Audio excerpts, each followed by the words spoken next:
Je vais te montrer quelque chose. Elle sort. Sarah dessine sur son bloc. Des carrés, des triangles, une fleur, repasse avec le bic sur chaque trait. Gisèle Halimi revient avec une grande robe noire, sa robe d'avocate. Cette robe, c'est celle que je portais pour ma première plaidoirie. Je l'ai portée toute ma vie, je n'en ai jamais changé. Je l'ai fait rafistoler plusieurs fois, surtout les boutonnières, là, parce que j'ai un tic.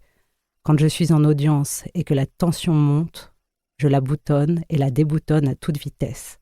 Regarde ce tissu, comme elle est lourde, comme elle est ample, rassurante. Je l'ai portée enceinte de 9 mois. Mon gros ventre se cachait dans ses plis.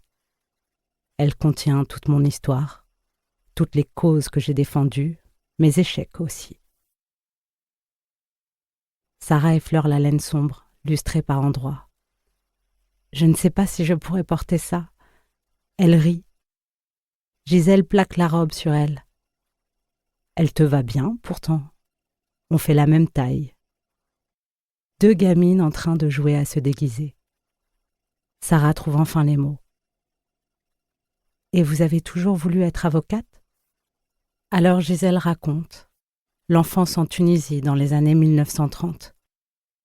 La famille juive modeste où l'on respecte les traditions. Les filles sont une malédiction. Béni soit l'Éternel qui ne m'a point fait femme. À sa naissance, son père a attendu quelques jours pour digérer la mauvaise nouvelle. Une fille leur était née. Et puis les rôles, bien définis. Aux 2 fils de porter les espoirs d'ascension sociale, les études et les encouragements. Aux 2 filles d'apprendre tout ce qui fait une bonne épouse et une bonne mère. Le linge, la cuisine, le ménage.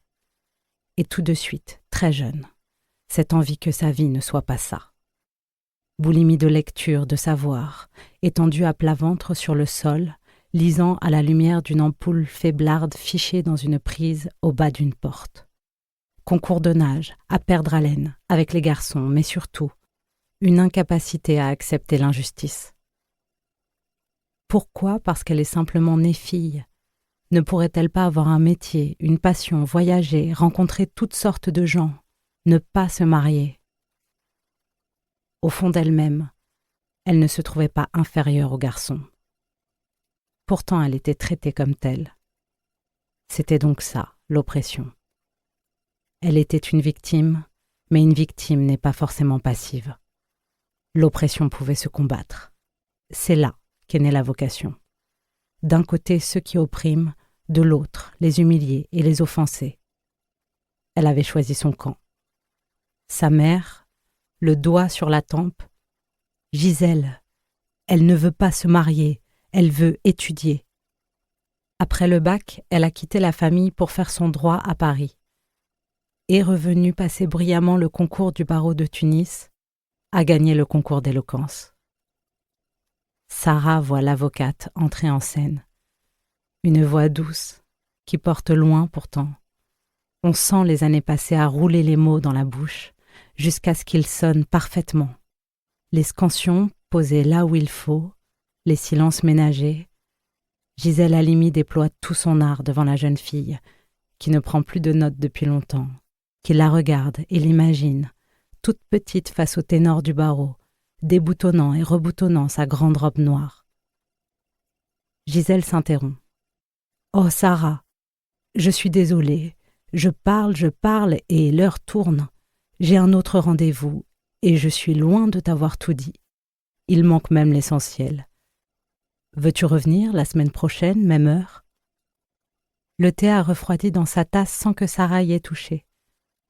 Oui, bien sûr, il faut qu'elle revienne. Elles ne se sont pas tout dit.